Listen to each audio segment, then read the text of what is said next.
Nous allons en tout cas méditer sur particulièrement un verset de la parole de Dieu. Voilà. Alors, donc c'est à la fin de sa vie, quand il sent que son départ approche, que l'apôtre Paul écrit à son disciple Timothée.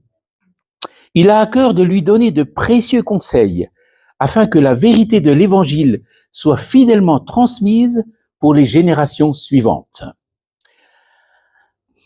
Cette prédication de ce matin est inspirée de la deuxième lettre de Paul adressée à Timothée. Et le verset qui va particulièrement attirer notre attention ce matin, c'est le verset 8 du deuxième chapitre. « Souviens-toi de Jésus-Christ, issu de la postérité de David, ressuscité des morts. » Et pour commencer, voici deux citations de saint Augustin. «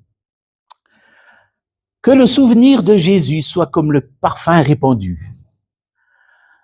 Quand on l'oublie, on languit, et quand on s'en souvient, on se réjouit. » Et encore une deuxième citation. « Nous ne devons pas nous contenter de savoir que Jésus-Christ est mort pour nous, nous devons nous en souvenir sans cesse. » Souviens-toi. Paul fait appel au souvenir de Timothée.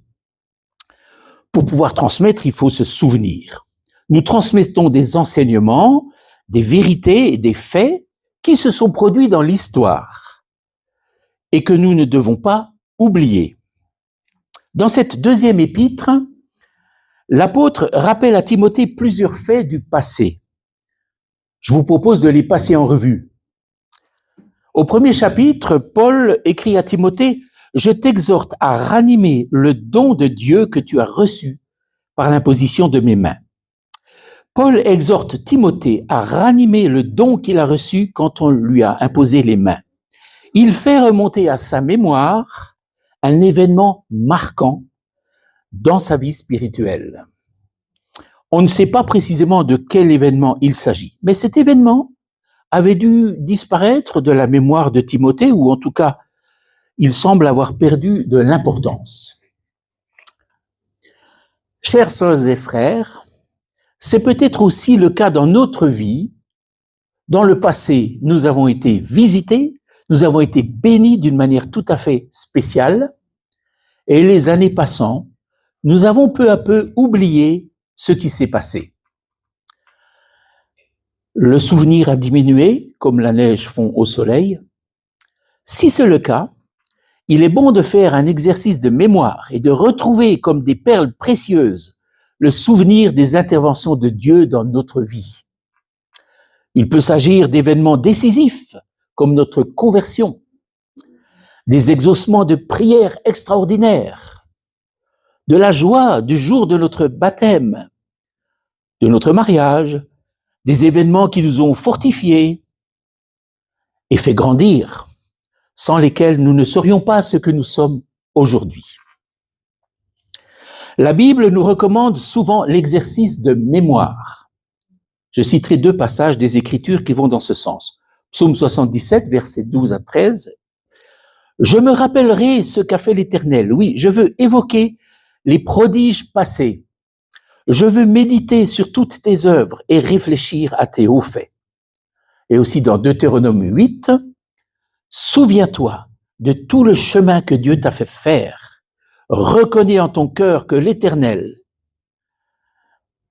c'est l'Éternel. Garde-toi d'oublier l'Éternel.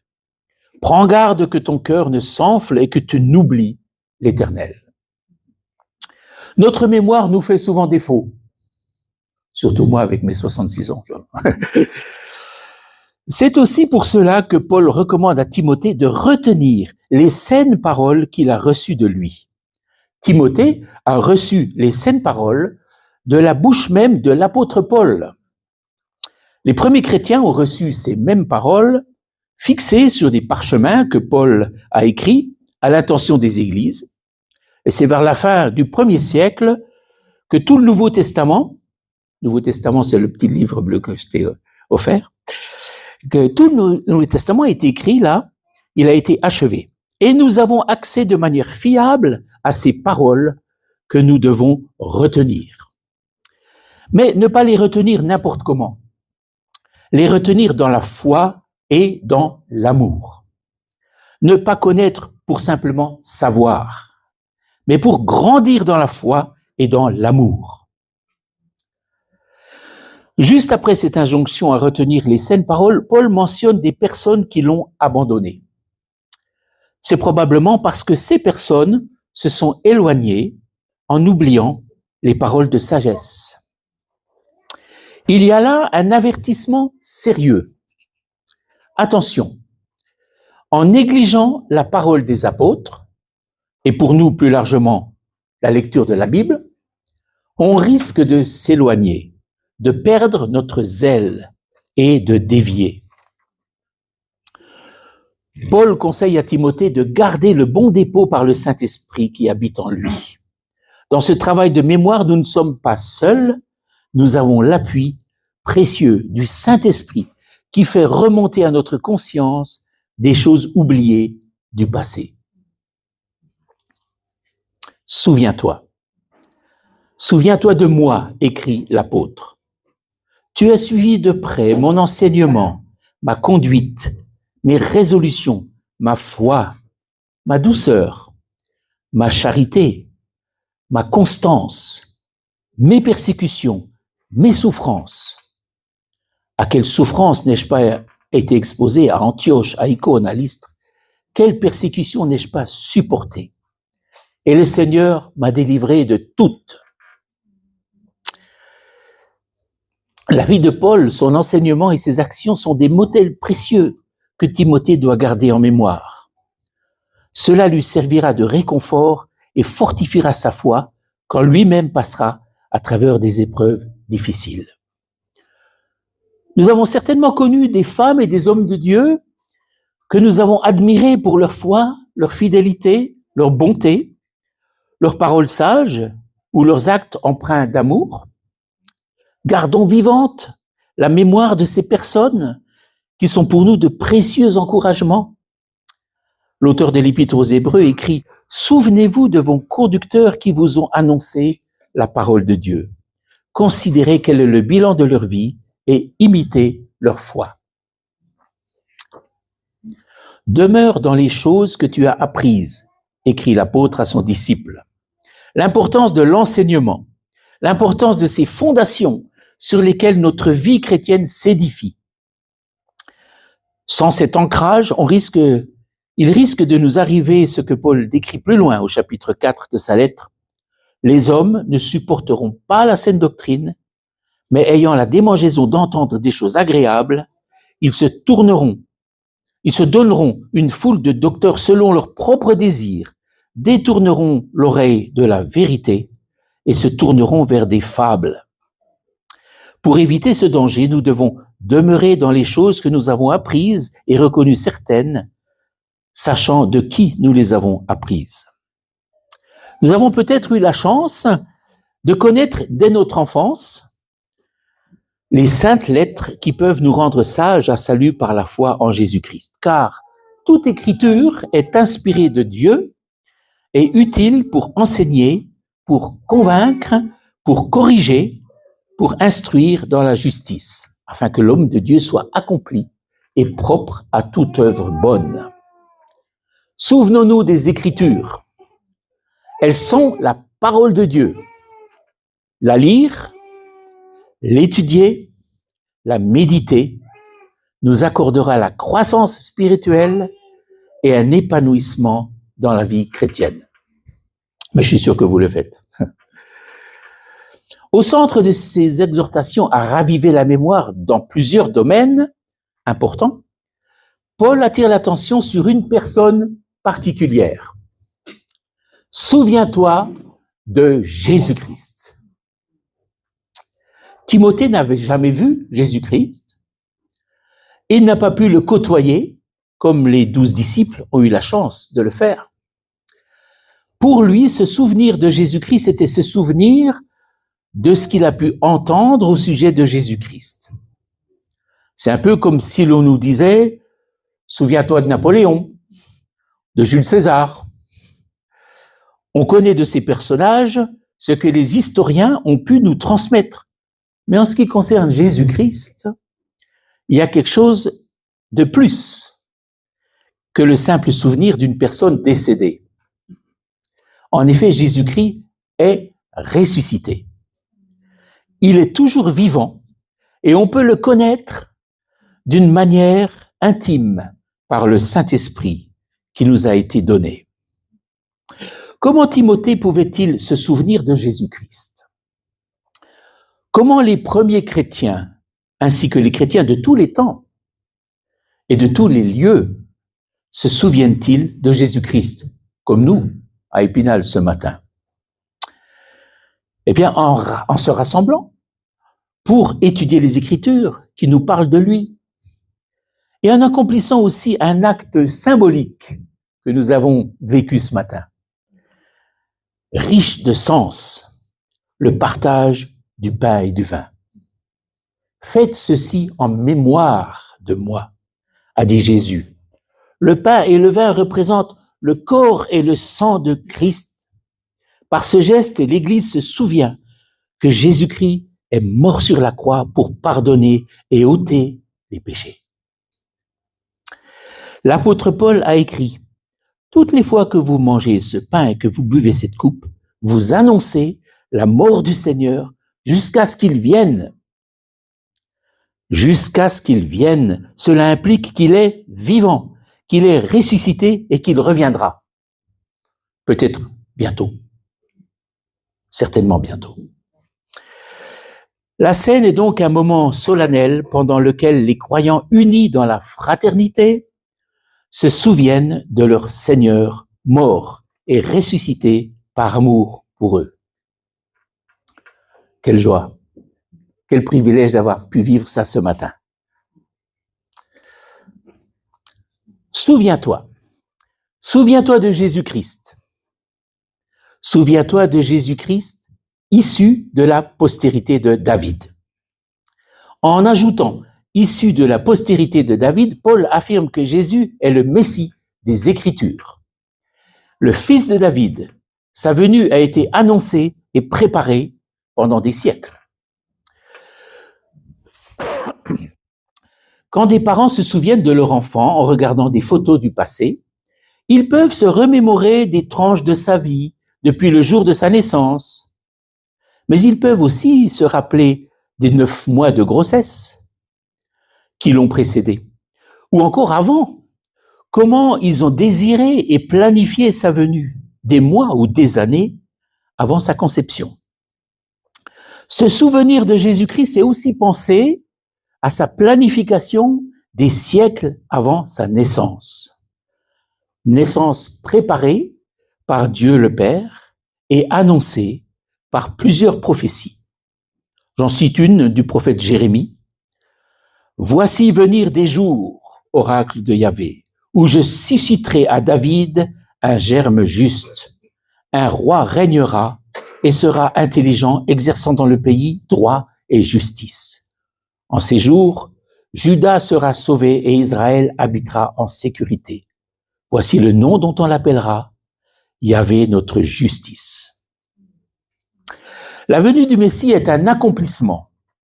Avec elle commence une nouvelle alliance. Le royaume de Dieu est venu sur terre parmi les humains. Souviens-toi de Jésus-Christ. Souviens-toi de Jésus-Christ issu de la postérité de David. Et c'est pas tout. Souviens-toi de Jésus-Christ issu de la postérité de David, ressuscité des morts. Nous l'avons dit, en nous souvenant de Jésus-Christ, nous ne nous souvenons pas de quelqu'un de mort, mais de quelqu'un de vivant. Et ça change tout. Ça change tout. Qu'est-ce que ça change? Alors, une fois n'est pas coutume, peut-être, je ne sais pas, mais c'est pas souvent que je fais ça, mais je vais, à l'intérieur de cette prédication, vous donner la parole, si vous voulez, si vous le souhaitez. Je vous laisse un peu la parole. Dites-moi ce que ça change pour vous, le fait que Jésus soit ressuscité. Allons-y. Ça change beaucoup, c'est l'espérance. C'est l'espérance. Merci. D'autres choses. Il est vivant, il nous entend, on peut lui parler. Alléluia. Il est vivant il nous entend, on peut lui parler. C'est magnifique. Il prie pour nous. Il prie pour nous. Ça, on s'en souvient peut-être pas souvent, hein, mais oh là, savoir que Jésus prie pour nous, quel réconfort. Et Merci. Amour. Il est amour, c'est juste. C'est ça, l'être aux Corinthiens. Parce que si on n'a pas l'amour, on ne peut pas partager le repas avec lui. L'amour, c'est essentiel. Merci. C'est notre médiateur et notre avocat. Notre médiateur, notre avocat, il nous défend, il est vivant, effectivement. Oui, le seul médiateur entre nous et Dieu. Pardon? Tout est accompli. Effectivement, il a tout fait. Il y a des fois des personnes qui se posent la question, mais d'ailleurs on se l'est posé tout à l'heure dans la voiture, mais il y a des personnes qui ont le cancer et tout ça, des choses. Qu'est-ce que Dieu peut faire? Il a tout accompli à la croix. Il peut aussi... Il sauve parfaitement. Amen. Pardon? Il est victorieux. Merci. Vous voyez, ça nous vient, et je pense qu'on pourrait, bon, on va pas prendre trop de temps, mais je pense qu'on pourrait encore, c'est bien de faire ça ensemble, se remémorer les bienfaits de la résurrection de Jésus-Christ. Alors moi, j'ai une longueur d'avance sur vous, j'ai réfléchi, j'ai posé sur le papier des choses qui ont déjà été dites. Hein. Il est vivant, nous pouvons lui parler, l'écouter. Il est dans notre cœur, par l'Esprit. Nous avons une communion intime avec Dieu vivant. Il nous conduit, il nous dirige, il nous inspire, il est un ami, un confident. Il a vaincu la mort, il a aussi vaincu notre mort. Les croyants vont ressusciter avec lui. On n'a pas peur de la mort. Et c'est une victoire assurée de la lumière sur les ténèbres. Bon, voilà. On pourrait encore en rajouter, j'en suis sûr, mais on va s'arrêter là dans cette énumération. Merci pour votre participation. Voyez, ça c'est la preuve, n'est-ce pas, que Jésus-Christ est vivant. Un beau témoignage. Dans les lettres que Paul adresse à Timothée, il le prépare à des combats qui peuvent être difficiles. C'est pour cela qu'il lui demande de se souvenir de Jésus-Christ ressuscité, de Jésus-Christ vainqueur. Il est intéressant de remarquer que dans d'autres occasions, Paul insiste non pas sur Jésus-Christ ressuscité, mais sur Jésus-Christ crucifié. Aux Corinthiens, il écrit « J'avais décidé de ne connaître parmi vous rien d'autre que Jésus-Christ et Jésus-Christ crucifié. » Alors faut-il penser à Jésus-Christ crucifié ou Jésus-Christ ressuscité? Notre foi se nourrit du souvenir et de la communion de Jésus-Christ qui a été crucifié et qui est ressuscité. Paul écrit aux Philippiens qu'il connaîtra Christ, la puissance de sa résurrection et la communion à ses souffrances. En tant que chrétiens, nous connaissons des hauts et des bas, comme tout le monde. Nous avons des moments glorieux de communion avec Jésus-Christ, avec la puissance de la résurrection. Mais nous connaissons aussi des souffrances qui ne nous éloignent pas de la communion avec Jésus-Christ. Au contraire. Paul écrit depuis sa prison à Rome. Quand il écrit ça, il est en prison. Il écrit qu'il souffre pour Jésus-Christ et que Timothée devra aussi souffrir pour Jésus-Christ. Et là, je le dis à Nathan, j'ai la liberté de parler, mais je le dis aussi à nous. Mais choisir de suivre Jésus-Christ, c'est pas qu'un chemin tranquille. C'est l'aventure qui peut coûter de la souffrance. Il faut être prêt à l'accepter. Mais c'est le meilleur chemin de la vie qui mène à la vie. C'est le seul chemin qui mène à la vie éternelle. Donc, l'apôtre Paul dit que Timothée devra aussi souffrir. Il écrit que tous ceux qui veulent vivre avec piété en Jésus-Christ seront persécutés. L'espérance de la résurrection ne nous fait pas éviter la difficulté de nos combats spirituels. Ainsi, en fonction des aléas que nous traversons, nous sommes tour à tour en communion avec Jésus-Christ crucifié et Jésus-Christ ressuscité. Et 2 Corinthiens 5,15 dit que ceux qui vivent ne vivent plus pour eux-mêmes, mais pour celui qui est mort et ressuscité pour eux. Vous êtes d'accord de plus vivre pour vous? Ça, c'est un engagement, hein? Alléluia. Jésus-Christ ressuscité s'est montré corporellement à beaucoup de personnes. Après sa résurrection, Thomas a pu toucher les cicatrices de ses mains causées par les clous. Le ressuscité porte la marque de sa crucifixion. Donc, penser au ressuscité, c'est aussi penser au crucifié. Et Jésus portera les stigmates éternellement. Et les rachetés du Sauveur se souviendront éternellement de la croix de Jésus-Christ. Celle-là, on ne l'oubliera pas. Le livre de l'Apocalypse nous parle de myriades d'anges et de rachetés qui rendent gloire à l'agneau immolé. L'agneau immolé. Voilà, je vais conclure. Et je vais terminer comme j'ai commencé avec 2 citations. Moi, j'aime bien les citations. Les meilleures, elles sont dans la Bible, certainement. Mais il y a quand même des écrits, il faut reconnaître, qui nous font du bien. Et encore, alors, une citation de Jean Chrysostome, du IVe siècle. « Rien n'est plus puissant que le souvenir du Christ. Il allume le zèle, chasse les passions et engendre la paix. » Et puis, Thomas à Kempis, un écrivain du XV-XVIe siècle, qui écrit « Que le souvenir de Jésus soit plus doux à ton cœur que le miel à ta bouche. » Et ça me fait rire parce que Nathan, dont j'ai parlé tout à l'heure, c'est un apiculteur.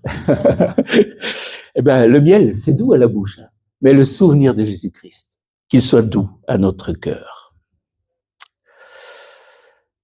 Voilà, si vous permettez, je vous invite à prier ensemble après ce que nous avons entendu. Seigneur Jésus-Christ, ressuscité, crucifié, ressuscité, nous nous tournons vers toi encore ce matin, nous te louons, nous te bénissons parce que tu es vivant, parce que tu as changé nos vies.